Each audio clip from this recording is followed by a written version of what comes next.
बिस्मिल्लाहिर्रहमानिर्रहीम। तो आज के लेक्चर में हम करेंगे मुस्लिम पॉलिटिकल फ़िलासफ़र अल-मावर्दी। ठीक है, इनका पूरा नाम है अबू अल हसन अली इब्ने मोहम्मद अल-मावर्दी। ठीक है, तो जो चीज़ें हमने डिस्कस करनी है इनके पॉलिटिकल थॉट में, वो है सोवरेनिटी एंड खिलाफत theory, modes of election,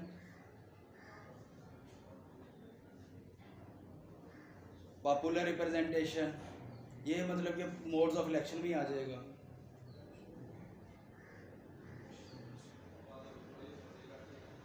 ruler या फंक्शंस ऑफ द रूलर,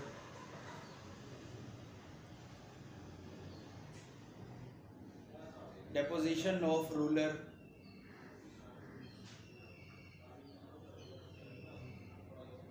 इसको हम रिबिलियन थ्योरी भी के साथ भी कनेक्ट कर सकते हैं, इनकी थ्योरी ऑफ रिबिलियन जो थी, और एंड में साथ करेंगे duties of the people.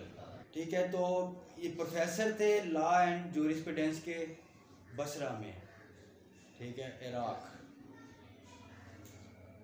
Jurist थे ये इमाम शाफी फ़िक़ा के। ठीक है, इनकी पैदाइश थी 975 से लेकर 1058 1058 तक। 970 कहीं पे लूनर साल का होगा, कहीं पे उन्होंने दूसरे साल का मतलब दिया होगा, 3-4 साल का फ़र्क, कोई फ़र्क नहीं था उसमें। हाँ, आप 972 भी लिख देना, ठीक है। अगर ऑप्शन में आया 975 तो 975 लिखना, ज़्यादा सोर्सेज में ये है 975 to 1058। और इन्होंने जो बुक्स लिखी हैं, ठीक है, जहाँ से हम इनके सोर्सेज ऑफ थॉट लेते हैं कि इन्होंने अपनी थ्योरीज में कहा क्या या कहना क्या चाह रहे थे, थॉट क्या थी उनकी। अल अहकाम अल सुल्तानिया, इंग्लिश में मसला आ रहा है तो उर्दू में लिख लेना। इसका मतलब है प्रिंसिपल्स ऑफ द गवर्नमेंट। ठीक है, दूसरे नंबर पे आ जाती है नसीहत अल मुल्क, it means advice to kings, नसीहत अल मुल्क एडवाइस टू किंग। तीसरे नंबर पे आ जाती है कवानीन अल वजारत, लॉज ऑफ मिनिस्ट्री, जो मिनिस्ट्री हैं उनके क्या लॉज होते हैं, कवानीनुल वजारत। चौथा आ जाता है अदाबुल काजी, ये मेजर वर्क है इनके। ठीक है, उसके अलावा काफ़ी ज़्यादा माइनर वर्क्स भी इन पॉलिटिकल फ़िलासफ़र जो हैं इनके होते हैं। ठीक है, लेकिन उनका हमारा पॉलिटिकल साइंस के साथ या हमारे पेपर के साथ इतना ज़्यादा अमल दखल नहीं होता। ठीक है, हम उन चीज़ों को ज़्यादा डिस्कस करते हैं जो कि पॉलिटिकल साइंस के साथ रिलेटेड है इनकी चीज़ें। ठीक है, तो पहला पॉइंट था हमारा सोवरेनिटी एंड खिलाफत थ्योरी।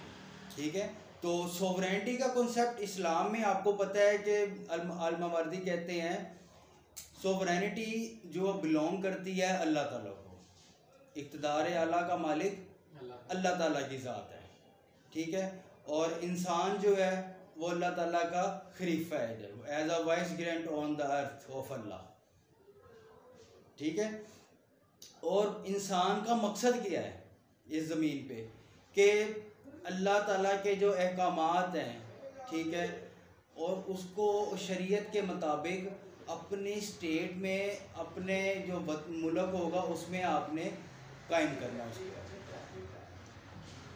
ठीक है, सोवरेनिटी अल्लाह ताला की है और इंसान जो है अल्लाह ताला का वाइस ग्रैंड है। ठीक है, खलीफा आप कह सकते हैं, और उसका मकसद क्या है कि इस ज़मीन पे अल्लाह ताला की अहकामात को शरीयत के मुताबिक नाफिज करना। ठीक है, तो वो कहते हैं कि इस चीज़ के लिए ज़ाहिर बात है खिलाफत है तो खलीफा होगा, खलीफा किस तरह का होगा, ठीक है, वो भी वो बताते हैं। इलेक्शन ऑफ द कैलिफ या इमाम, उसमें वो कहते हैं किस तरह का होना चाहिए जो इमाम होगा। He uphold justice under all conditions, कुछ भी हो जाए, ठीक है, इंसाफ हर सूरत में करना है। नहीं, election of the caliph, mode of election आगे आएगा।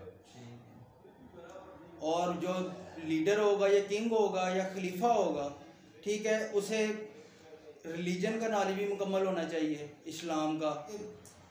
इलेक्शन जो खलीफा का वो किस तरह होना चाहिए, जस्टिस जो है आपने हर हाल में करना है, इंसाफ जो है, ठीक है। इस्लाम का उसे मुकम्मल नॉलेज होना चाहिए अपने दीन का, और उसका क्यों होना चाहिए, for the betterment of Muslims, जो आपकी रियाया है उनकी बेटरमेंट के लिए। उसकी जितनी फिज़िकल सेंसेस है वो सारी काम कर रही हैं, देखने की, सुनने की, बोलने की, महसूस करने की, ठीक है, जितनी भी फिज़िकल हमारी सेंसेस होती हैं वो सब उसकी काम कर रही होनी चाहिए, और वो पैरालाइज नहीं होना चाहिए। बात पहले देखते थे अक्सर बादशाह जो अपने भाइयों को या कज़नों वगैरह को मरवा देते थे, आंखें निकलवा देते कि उनका फिज़िकल ऑर्गन ही मुकम्मल पूरा नहीं है, तो वो किंग बनने के काबिल नहीं होते, ठीक है। उसके बाद फिज़िकल ऑर्गन सारे काम करने चाहिए, और विजडम होनी चाहिए, अक्लमंद होना चाहिए, वाइज बंदा होना चाहिए, उसमें ब्रेवरी भी होनी चाहिए, कफ़ार के ख़िलाफ़ जहाद का ऐलान करने वाला हो, ठीक है। और एंड पे जो पॉइंट कहते हैं वो इन सब से डिफरेंट है, वो कहते हैं कि उसका बनु क्रैश से ताल्लुक़ होना चाहिए, कुरैशी डिसेंडेंट। तो ये वो कहते हैं कि ये खसूसियात होनी चाहिए, ठीक है, जो खलीफा बनेगा। तो खलीफा कैसे बनेगा, उसको इलेक्ट कैसे करना है, मोड ऑफ इलेक्शन इसे हम कहते हैं, ठीक है। मोड ऑफ इलेक्शन, एक तो वो कहता है कि इलेक्टोरल कॉलेज जैसा हमारा होता है, सारे असम्बली में इकट्ठे हो जाते हैं और अपना एक वज़ीर आज़म मुंतखब कर लेते हैं उसे वोट डाल के, ठीक है। तो इलेक्टोरल कॉलेज का वो कहते हैं कि पहले जो इलेक्टोरल कॉलेज होगा वो इलेक्ट कर सकता है, पहला तरीका ये है। दूसरा तरीका ये है जो रूलर है, जो सीट को छोड़ के जा रहे हैं, ठीक है, वो अपॉइंट कर सकते हैं कि मैं जा रहा हूँ, मेरे बाद रूलर ये हो, ठीक है। और जो इलेक्टोरल कॉलेज है ना, वो उन लोगों की क्वालिफिकेशन पे पूरा उतरना चाहिए, वो कहते हैं। ये नहीं कि इलेक्टोरल कॉलेज कोई भी बंदे हो जाए, एक प्रॉपर शूरा होनी चाहिए, इन सिंपल वर्ड्स, ठीक है। शूरों में सारी बात है, पढ़े लिखे बंदे होते हैं, और वही बंदे होंगे जो अकल रखते हैं, नॉलेज रखते हैं दीन का भी, ठीक है, और दूसरे मामलात का भी, स्टेट का भी, जो ये सारी चीज़ें रखते होंगे, सारी बात है, वो एक अच्छा डिसीजन लेंगे, वही एक शूरा बनेगी। हमारे तो किसी को भी सिर्फ इलेक्शन होना है ना, कोई भी बंदा खड़ा है उसको वोट दिया तो वो तो इलेक्ट हो जाएगा, क्राइटेरिया कोई नहीं है। अच्छा, ये तो एक हो गया कि मोड्स ऑफ इलेक्शन, दोनों में से किस तरीके से जो है इलेक्ट किया जाएगा। आराम से लगाना ज़रा ना शीशा।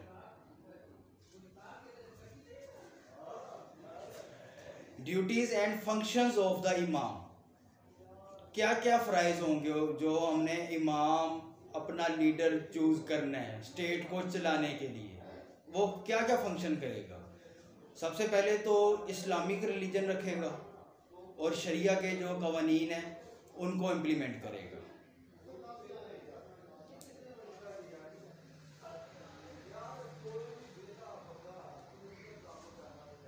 इंसाफ जो है, जस्टिस, ठीक है, वो आपने देखा है कि थ्रू थिक एंड थिन हर हाल में जस्टिस ज़रूर करना है, मेंटेन रखना है लॉ एंड ऑर्डर को, और इनकरेज करना है आपने इकोनॉमिक एक्टिविटीज़ को अपने स्टेट के मामलात को स्मूथ चलाने के लिए।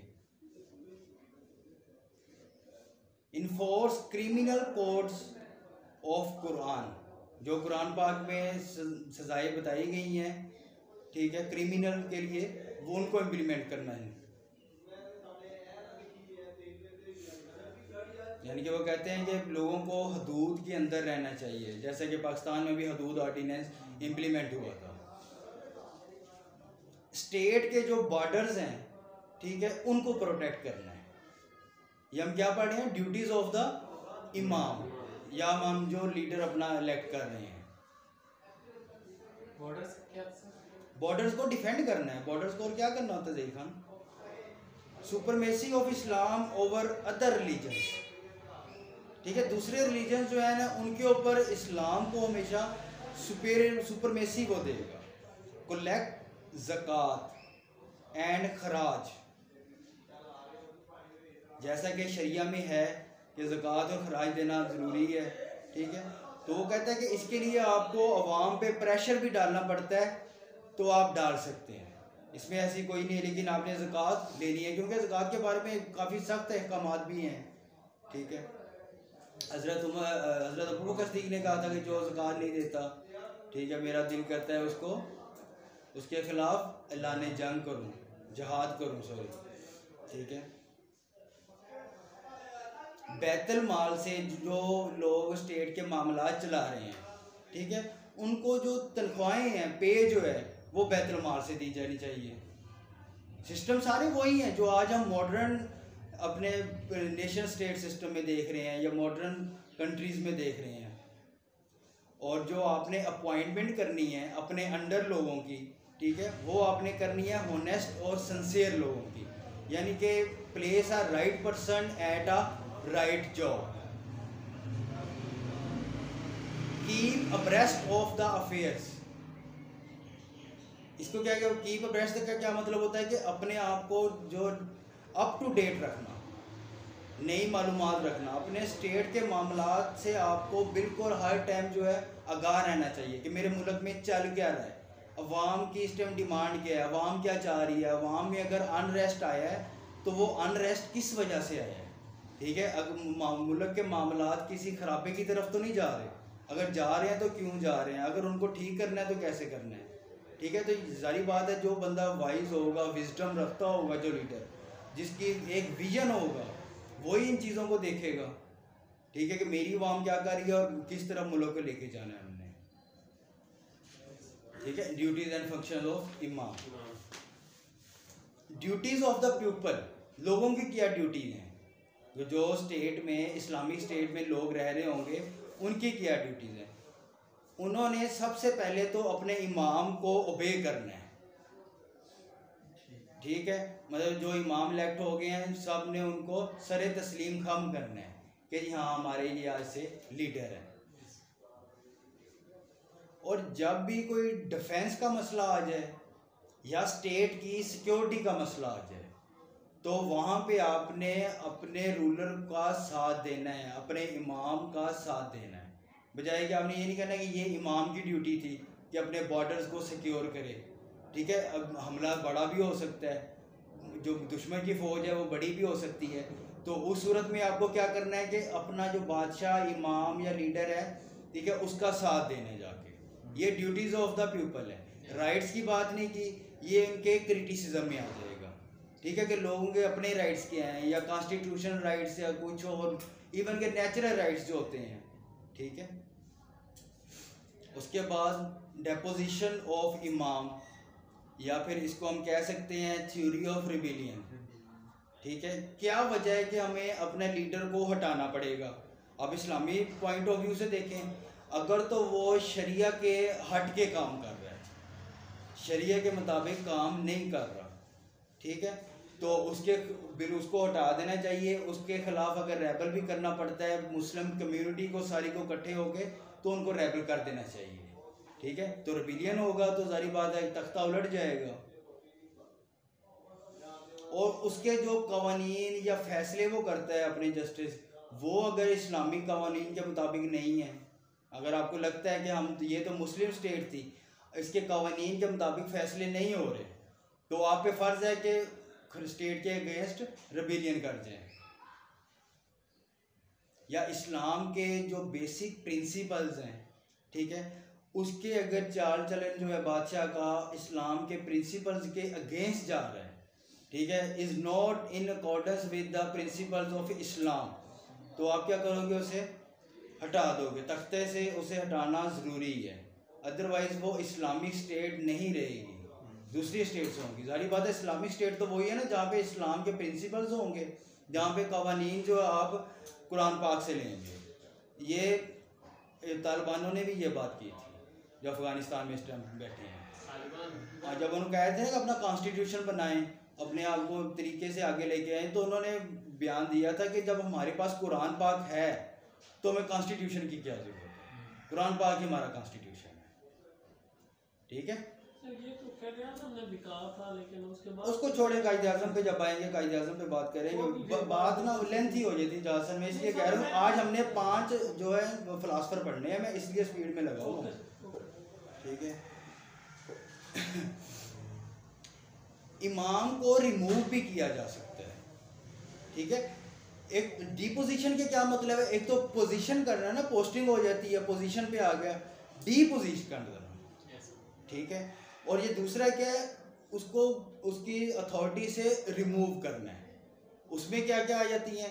अगर उसका फिजिकल ऑर्गन कोई, ठीक है, सही काम नहीं कर रहा है, फॉर एग्जाम्पल आसान लफ्जों में अगर वो थोड़ा सा अबनॉर्मल हो गया, ठीक है, उसकी बातें ऐसी हो गई हैं कि आपको नहीं समझ आ रही, कि जैसे अबनॉर्मल लोग करते हैं, तो वो स्टेट के मामला नहीं चला सकता, ठीक है। तो आप पे फर्ज है कि उसको रिमूव कर दिया जाए।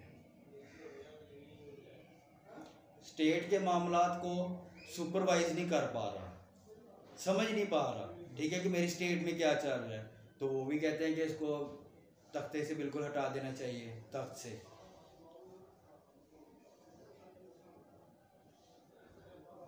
फिजिकल ऑर्गन्स जो हैं वो एक बादशाह के लिए परफेक्ट होना बहुत ज़रूरी है।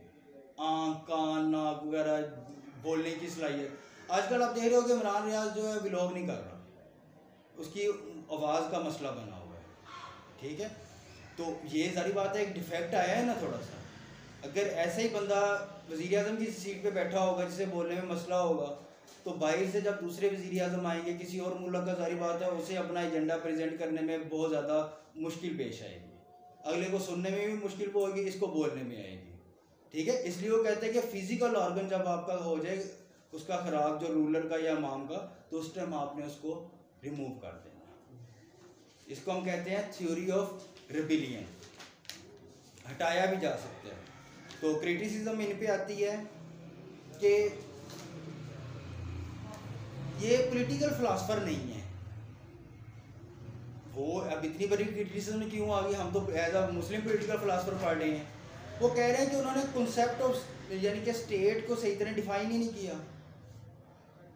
कि आप किस तरह की स्टेट चाह रहे हैं, किस तरह की स्टेट बनेगी, स्टेट के अदर फीचर्स, इंस्टीट्यूशन, इस तरह की कोई बात नहीं की, ठीक है। इसलिए वो कह रहे हैं not a real political thinker.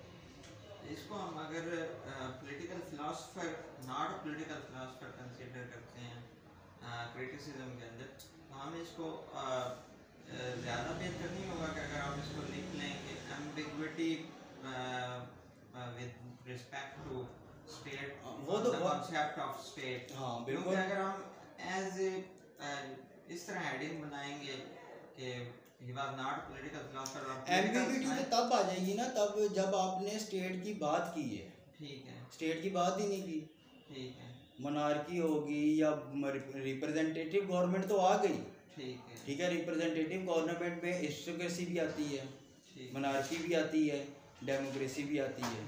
तो स्टेट की बात तो ना हुई, ना नेचुरल स्टेट की बात कर रहे हैं, ठीक है। मुस्लिम political philosopher state of nature की कैसे बात करेंगे, ठीक है। State of nature is a state from God, ठीक है।